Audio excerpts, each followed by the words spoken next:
Shalom saudaraku yang dikasihi oleh Tuhan Yesus. Kembali kita berjumpa di dalam video pastoral pada hari ini, di mana saya akan membahas tentang doa dan pemahaman akan integritas daripada Allah, yang natsnya saya ambil dari Lukas pasal 11 ayat 5 sampai dengan ayat 8.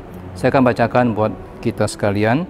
Demikianlah firman Tuhan, Lukas 11 ayat 5 sampai 8. Lalu katanya kepada mereka, jika seorang di antara kamu pada tengah malam pergi ke rumah seorang sahabatnya dan berkata kepadanya, Saudara, pinjamkanlah kepadaku 3 roti, sebab seorang sahabatku yang sedang berada dalam perjalanan singgah ke rumahku, dan aku tidak mempunyai apa-apa untuk dihidangkan kepadanya. Masakan ia yang di dalam rumah itu akan menjawab, Jangan mengganggu aku, pintu sudah tertutup, dan aku serta anak-anakku sudah tidur. Aku tidak dapat bangun dan memberikannya kepada saudara. Aku berkata kepadamu, sekalipun ia tidak mau bangun dan memberikannya kepadanya, karena orang itu adalah sahabatnya. Namun karena sikapnya yang tidak malu itu, ia akan bangun juga dan memberikan kepadanya apa yang diperlukannya. Saudara, perumpamaan ini mengajarkan kepada setiap pendengar pada waktu itu. Ketika kamu ke rumah tetanggamu yang sudah terkenal oleh karena kebaikannya, dan pada tengah malam minta tolong kepada dia, walaupun dia sudah tidur dan anak-anaknya sudah tidur. Apakah tetanggamu akan menolak untuk menolong saudara? Jawabannya adalah tidak mungkin. Kenapa? Karena tetanggamu adalah orang yang sudah memiliki integritas, memiliki nama baik, dan dia tidak mau merusak integritasnya, tidak mau merusak nama baiknya itu dengan menolak saudara. Misalnya, kita tidak membicarakan soal kasih. Walaupun tetangga kita tidak memiliki kasih, dia pasti akan menolong demi menjaga integritasnya, demi menjaga akan nama baiknya.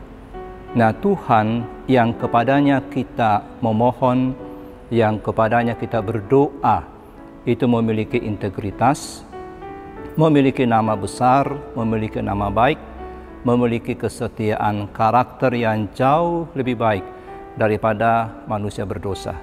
Dan Allah tidak akan merusak integritasnya. Allah tidak akan merusak karakternya, kesetiaannya, dengan cara tidak memenuhi akan janjinya, dengan tidak memberikan kepada kita pertolongan daripada Dia. Dan lebih lagi saudara, Dia adalah Bapa kita yang penuh dengan kasih. Oleh sebab itu, kita bisa berdoa dengan penuh keyakinan.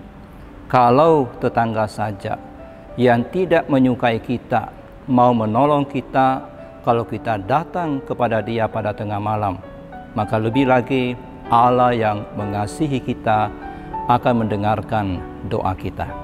Jadi doa itu berhubungan dengan natur Allah. Doa itu berhubungan dengan integritas Allah. Doa itu berhubungan dengan kesetiaan Allah. Doa itu berhubungan dengan janji Allah, dengan nama baik Allah. Dan semua itu dipertaruhkan ketika kita berdoa. Saudara, semua itu sudah merupakan alasan yang kuat bagi kita untuk berdoa dengan yakin. Tanpa janji Allah, saudara dan saya tidak memiliki apa-apa. Dan saudara dan saya ini bukan apa-apa tanpa janji Allah. Tetapi dengan janji Allah, dengan firman Allah bahwa Allah setia terhadap janjinya, maka kita memiliki sebuah keyakinan yang kokoh untuk dapat berdoa dengan yakin.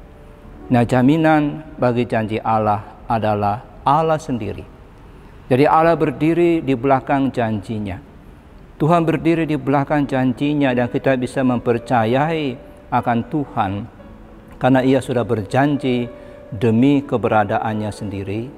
Tidak mungkin Tuhan mendustai kita. Saudara, jawaban Tuhan atas doa-doa kita, saya kira itu sudah merupakan sebuah hukum. Kita seringkali melihat bahwa jawaban doa merupakan sebuah mujizat, tetapi sebenarnya itu merupakan sebuah hukum. Jawaban doa adalah sesuatu yang biasa, sesuatu yang seharusnya terjadi, sama seperti tetangga akan menolong tetangganya yang datang tengah malam. Itu sudah merupakan sebuah hukum dan sudah merupakan hal yang biasa. Justru kalau dia tidak ditolong, maka itu tidak biasa dan itu aneh. Nah, demikian jugalah ketika kita datang kepada Tuhan yang sudah mengundang kita untuk berdoa, maka dia akan menjawab, karena itu sudah merupakan sebuah hukum yang dia taruh di dalam janji-janjinya buat kita. Jadi saudaraku, pemahaman kita akan kesetiaan Allah itu sangat mempengaruhi apakah kita berdoa dengan yakin ataukah tidak. Doa kita akan efektif berkaitan dengan pemahaman kita akan Allah. Segala sesuatu dalam hidup Kristiani kita itu bergantung kepada pemahaman, kepada pengenalan yang cukup mengenai siapa Tuhan kita. Ada Tuhan sebagaimana keadaannya yang sebenarnya, dan seringkali ada Allah sebagaimana keadaannya menurut pemahaman manusia. Seringkali kita berdoa kepada Allah bukan sebagaimana keadaannya yang sebenarnya, tetapi sebagaimana keadaannya menurut pemahaman kita. Nah, saudaraku, kalau konsep kita mengenai Allah itu salah atau kurang, maka tindakan kita ketika berdoa juga akan menjadi salah. Pengetahuan yang kurang mengenai Allah akan menghasilkan iman yang kurang dan ketidakyakinan di dalam doa. Karakter Allah itu akan membangkitkan iman kita. Jadi saudara, iman dan doa adalah respon kita terhadap karakter Allah. Kita datang berdoa kepadanya karena kita diundang, karena ada janji. Oleh sebab itu saudaraku, datanglah dengan penuh keyakinan. Dia akan menjawab kita, sebab itu mempertaruhkan integritas dan karakter Allah, nama baik Allah, janji Allah yang sudah dituliskan di dalam Alkitab. Ada seorang pria berusaha menyeberangi sebuah sungai St. Lawrence yang beku di Kanada. Saudara, orang ini tidak yakin apakah es itu kuat untuk menopang dirinya. Dia khawatir sekali bahwa es itu akan hancur ketika dia menginjaknya. Maka dia memakai satu tangan untuk menekan es itu. Setelah dia yakin bahwa es itu tidak hancur, kemudian dia berjalan sambil berlutut. Dia menyeberangi es yang membeku itu. Dia merangkak menyeberangi es yang membeku. Akhirnya saudara, dengan susah payah, dengan penuh kekhawatiran, dia berhasil sampai di tengah-tengah sungai yang membeku itu dengan cara merangkak. Kemudian dia mendengarkan ada suara di belakang dia. Dan ketika dia menoleh, ternyata sebuah kereta kuda yang menyeberangi sungai yang membeku itu. Dan kereta kuda itu langsung menginjak es yang membeku itu. Dan ternyata tidak hancur. Kereta itu terus berjalan dengan cepat melalui orang yang merangkak tadi. Lalu apa yang dilakukan oleh orang ini? Dia hanya bisa bengong dengan wajah yang berubah menjadi merah oleh karena saking malunya. Saudara, orang yang menyeberangi sungai es itu, dia tidak mengenal kekuatan es tersebut. Dan akhirnya dia menyeberang dengan merangkak. Namun kemudian dia sadar bahwa dirinya sudah melakukan sebuah kekeliruan yang sangat besar dan memalukan ketika kereta kuda yang lebih berat dari dirinya berlari dengan kencang di atas sungai es tadi.